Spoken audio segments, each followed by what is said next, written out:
ಏನ್ ಹೇಳಕ್ ಇಷ್ಟಪಡ್ತೀರಾ ಸರ್ ಈ ಒಂದು ಬಳ್ಳಾರಿ ಸ್ಟೇಟಸ್ ನಾನು? ಮೊದಲನೇದಾಗಿ ಎಲ್ಲರಿಗೂ ನಮಸ್ಕಾರ.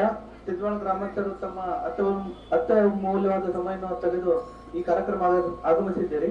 ಹಾಗೆ ಇಲ್ಲಿ ನಮ್ಮ ಈ ಕಾರ್ಯಕ್ರಮ ನಡೆಸಿಕೊಳ್ಳೋಕೆ ಇವರು ನಿಮ್ಗೆ ಗೊತ್ತಿರ್ಬೋದು, ಡೆಲ್ಲಿಯಿಂದ ಬಂದಿದ್ದಾರೆ. ಲಾಸ್ಟ್ ಟೈಮ್ ಅಲ್ಲಿ ರಾಜಸ್ಥಾನದಲ್ಲಿ ಪ್ರೋಗ್ರಾಮ್ ಮಾಡಿ ಸಾಕಷ್ಟು ಸಕ್ಸಸ್ ಆಗಿದೆ. ಸಾಕಷ್ಟು ಗ್ರಾಮಗಳಿಗೆ ಹೋಗಿ ಇದರ ಬಗ್ಗೆ ಮಂದಟ್ಟಣೆ ಮಾಡಿದ್ದಾರೆ. ಅದೇ ರೀತಿಯಾಗಿ ನಮ್ಮ ಮೆಣಸಿನಕಾಯಿ ಉತ್ಪಾದನೆ ತಾವೆಲ್ಲ ಬೆಳೀತಿರಲ್ಲ, ಇದು ಬಾಡಿಗೆ ಮಾರ್ಕೆಟಿಗೆ ಬರುತ್ತೆ. ಅದಕ್ಕೋಸ್ಕರ ಇವರು ನಿಮ್ಗೆ ನಮ್ಮ ಊರಿನ ಮಣ್ಣು ಅದು ಹೇಗೆ ಬೆಳಿಬೇಕು ಅನ್ನೋ ಜಾಗೃತಿ ಕಾರ್ಯಕ್ರಮ ಬಿಟ್ಟರೆ ಬೇರೆ ಏನಿಲ್ಲ.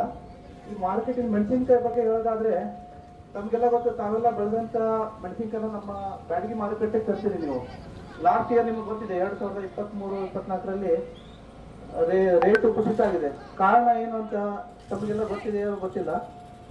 ನಮ್ ರಫ್ತು ಜಾಸ್ತಿ ಆಗ್ತದೆ ಇಂಡಿಯಾದಲ್ಲಿ. ಮಸಾಲೆ ವಸ್ತುಗಳು, ಮೆಣಸಿನಕಾಯಿ ಒಂದೇ ಅಲ್ಲ, ಅದ್ರ ಜೊತೆಗೆ ಮಸಾಲೆ ಸಂಬಂಧಪಟ್ಟ ಸಾಕಷ್ಟು ಪದಾರ್ಥಗಳು ರಫ್ತು ಜಾಸ್ತಿ ಆಗುತ್ತೆ. ಅಮೆರಿಕ ಹೋಗುತ್ತೆ, ಯುರೋಪ್ ಹೋಗುತ್ತೆ. ಸಾಕಷ್ಟು ರಾಷ್ಟ್ರದಲ್ಲಿ ನಮ್ಮ ಮೆಚ್ಚುಗೆಯನ್ನು ಪಡೆದಿದೆ ನಮಗೆ. ಈ ವರ್ಷ ಆದ ಕಾರಣ ತಮ್ಮ ಗೌರ್ಮೆಂಟ್ ರೂಲ್ಸ್ ಅಂಡ್ ರೆಗ್ಯುಲೇಷನ್ಸ್ ಬಂದು ಇದೇನ್ ಪೆಸ್ಟಿಸೈಡ್ ಕೀಟನಾಶಕಗಳನ್ನ ನೀವು ಹೊಡಿತಿರಲ್ಲ, ಅದರಲ್ಲಿ ಹಾನಿಕಾರಕ ಇದೆ, ಅದರಿಂದ ಕ್ಯಾನ್ಸರ್ ಬರೋಂತ ಇವನ್ನ ಕಂಡಿದ್ದಾರೆ. ಪ್ರದೇಶದಲ್ಲಿ ಇವನ್ನೆಲ್ಲ ಅವರು ಬಹಳ ಸ್ಟ್ರಿಕ್ಟ್ ಮಾಡಿ ತಗೊಳ್ತಾರೆ. ಅದಕ್ಕೆ ತಾವು ಇದನ್ನ ಕಡಿಮೆ ಮಾಡ್ಬೇಕು, ಪೆಸ್ಟಿಸೈಡ್ ಹೊಡಿಬೇಡ ಅಂತ ಹೇಳ್ತೇನೆ ನಿಮ್ಗೆ. IPM ಅಂತ ಒಂದು ಸೊಲ್ಯೂಷನ್, ಇಂಟಿಗ್ರೇಟೆಡ್ ಪೆಸ್ಟ್ ಮ್ಯಾನೇಜ್ಮೆಂಟ್ ಅಂತೇಳಿ, ಅದನ್ನ ನಿಮಗೆ ಹೇಗ್ ಮಾಡ್ಬೇಕು ಏನು ಅನ್ನೋ ತಿಳ್ಸಕ್ ಬಂದಿದ್ದಾರೆ ಅಷ್ಟೇ. ತಾವು ಅದನ್ನ ಇಲ್ಲ ಮಾಡಿದ್ರೆ ಬರುವ ದಿನಗಳಲ್ಲಿ ತಮಗೆ ಒಳ್ಳೆ ರೇಟ್ ಸಿಗುದಂತ ನಮ್ಮ ಆಸೆ ಇದೆ. MDH ಕಂಪನಿ ಅವರು ಒಂದು ದೊಡ್ಡ ಕಂಪನಿ, ಸುಮಾರು ವರ್ಷ ಮಾರ್ಕೆಟ್ ಯಾವಾಗ ಸಿಗೋದು ಅವಾಗಿಂದನೂ 105 ವರ್ಷದ ಕಂಪನಿ.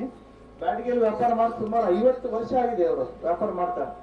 ಈ ಲಾಸ್ಟ್ ಇಯರ್ ಅವಾಗ ಕಂಪ್ನಿಗೂ ಕೂಡ ತೊಂದರೆ ಆಗಿದೆ. ಸಾಕಷ್ಟು ಕಂಪ್ನಿಗಳು ಎಕ್ಸ್ಪೋರ್ಟ್ ಆಗಿ ಹೊರದೇಶದಲ್ಲಿ ಹೋದಂತ ರಫ್ತು ಅಲ್ಲೇ ನಿಂತ್ಕೊಂಡಿದೆ, ಸಮುದ್ರದಲ್ಲಿ ಹಾಕಿದ್ದಾರೆ. ಅದು ಟೋಟಲ್ ಎದಕ್ಕೂ ಯೂಸ್ ಆಗಿಲ್ಲ.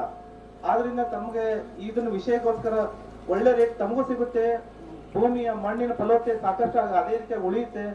ತಾವು ಎಲ್ಲರಿಗೂ ತಮ್ಮ ಊರಿನ ಜನರಿಗೆ ಎಲ್ಲ ಇದನ್ನ ಸಾಕಷ್ಟು ಇದನ್ನ ಯೂಟ್ಯೂಬ್ ಅಲ್ಲಿ ಮಾಡಿ ವಿಡಿಯೋ ಎಲ್ಲ ಕಳಿಸ್ತೀವಿ.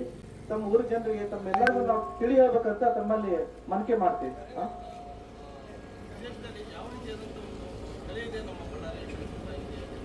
ಈ ವರ್ಷ ನೋಡಿ ಒಳ್ಳೆ ಕಾಯಿಗೆ 18ರಿಂದ 20 ಸಾವಿರ 22 ಸಾವಿರದ ಸೀಸನ್ ಅಲ್ಲಿ ಇತ್ತು.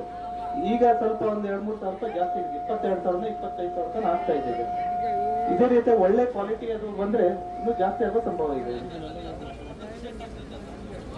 ರಿಜೆಕ್ಟ್ ಆಗೋ ಕಾರಣ ಇದೇನೆ, ಪೆಸ್ಟಿಸೈಡ್ಸ್ ಲ್ಯಾಬ್ ಅಲ್ಲಿ ಟೆಸ್ಟ್ ಆಗುತ್ತೆ. ನಮ್ಮ ವಸ್ತು ರಫ್ತು ಆಗ್ಬೇಕಂದ್ರೆ